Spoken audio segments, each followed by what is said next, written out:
Good morning, staff. Just want to take a little time and talk to you about how to get the very most out of leadership moments, whether they come from me or some magazine article that you come across, whatever it might be. I'm reminded of a great passage in respect to this in James chapter 1, verses 22 through 25. James says, "Do not merely listen to the word and so deceive yourselves. Do what it says. Anyone who listens to the word but does not do what it says is like the man who looks at himself in the mirror, and after he has looked at himself, he goes away and immediately forgets what he looked like. But the man who looks intently into the perfect law that gives freedom and continues to do so, not forgetting what he has heard, but doing it, he will be blessed in all that he does." James here talks about two different kinds of people. The first one listened to the word and even looked in the mirror, but the only step that he missed was that he didn't put it into action. The second person that James talks about is the opposite of that. Not only listens to it, but listens intently. So what he is describing in the second person is you, and it's me, staff here at the Crossing. We are the ones that are bent and committed to personal leadership development.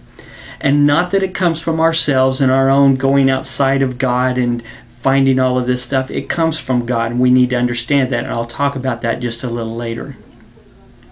I want to give you 4 or 5 steps here, things that you can do that will cause you to get the very most out of any leadership moment. Number 1 is to look intently. Now, if you are listening to a video, I understand that in your office, it's easy to get distracted. People walking by, people interrupting. I would recommend that you close your door.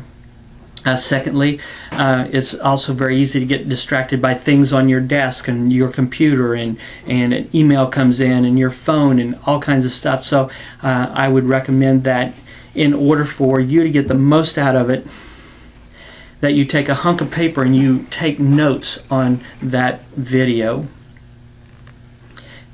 That will keep you focused on the video and keep you from being distracted by the things, because all kinds of stuff will jump in your head of to-do lists that you'll be scratching and you'll get completely distracted.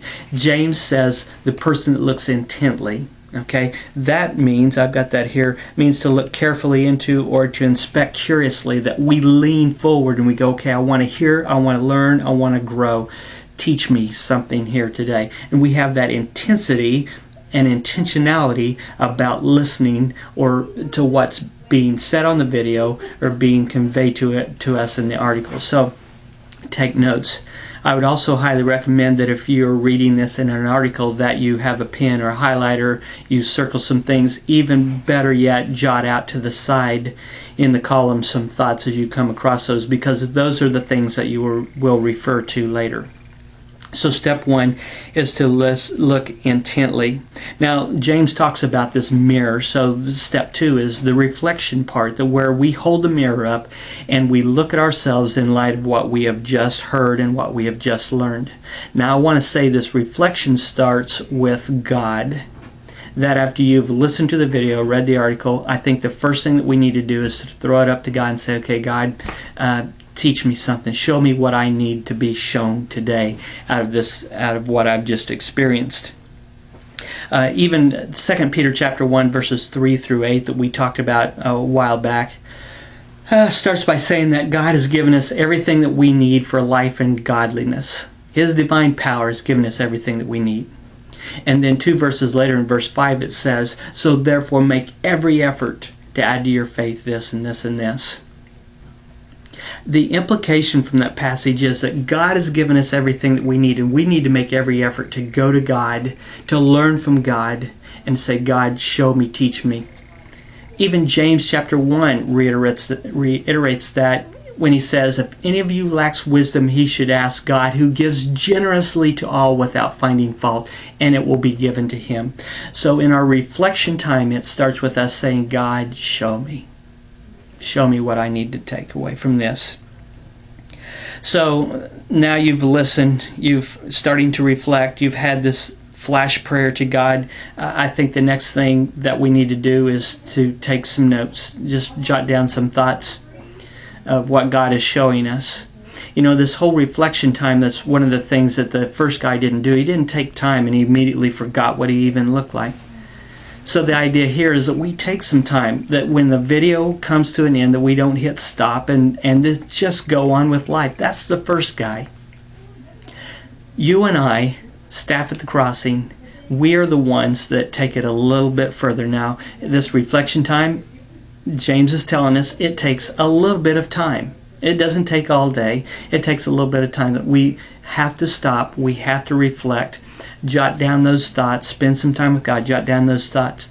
And then the final thing that we need to do, what was missing in the first was there in the second, is the guy did it. He put it into action. So I would say the next thing that we need to do is jot down some action steps. The next time I find myself in this scenario, whatever, catch this, even today, this is what I'm going to do. I think that it is important for us to put it into action as soon as possible. Otherwise, it will become something that may never go into action in our life. Okay? So we need to make some determinations. Okay, this is what I need to do. This is my takeaway. This is what God has shown me. And this is what I'm going to do. And then try that day even to put it into action. So you're going to have that prayer time, God, show me. You're going to have a prayer time that says, God, remind me when I find myself in this situation to put this into action. And then the third thing, God, help me to do it. And help me to do it right.